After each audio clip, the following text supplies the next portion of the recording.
Marissa Haque meninggal dalam keadaan usai baca Al-Quran. Artis senior Marissa Haque diketahui meninggal dunia usai membaca Al-Quran. Anak Marissa Haque, Chiki Fauzi menceritakan kondisi sang ibunda sebelum menghembuskan nafas terakhirnya. Melalui unggahan Instagram Story Chiki Fauzi, Kamis, tanggal 3 Oktober tahun 2024, ia mengutarakan kesedihan mendalam usai kepergian Marissa Haque. Tiba-tiba meninggal pas lagi baca Quran, aku gak siap bu, tapi aku ikhlas. Aku sayang ibu, tulis Chiki Fauzi. Selain Chiki, artis Cha Cha Frederica juga sempat mendatangi rumah duka.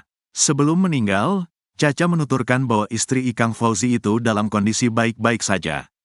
Bahkan, Marissa juga sempat mengajar.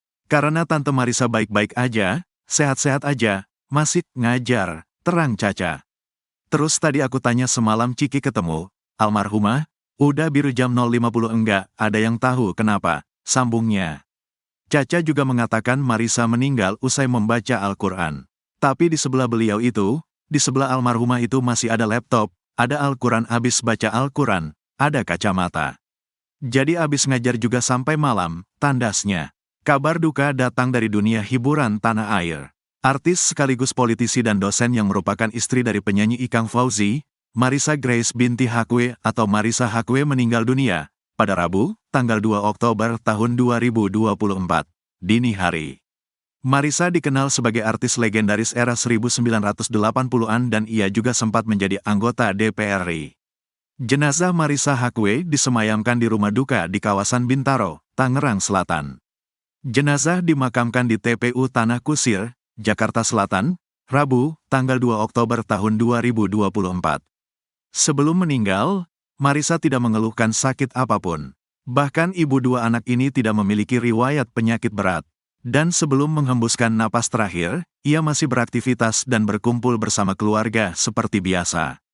Sang adik, Soraya Haque mengatakan, sebelum sang kakak meninggal, tak ada gejala maupun tanda penyakit yang muncul. Oleh karena itu, kepergian sang kakak cukup mendadak dan membuat kaget seluruh anggota keluarga. Dan kepergian Marissa yang mendadak jadi pukulan besar bagi Ikang Fauzi dan kedua putrinya, Isabella dan Cikita Fauzi.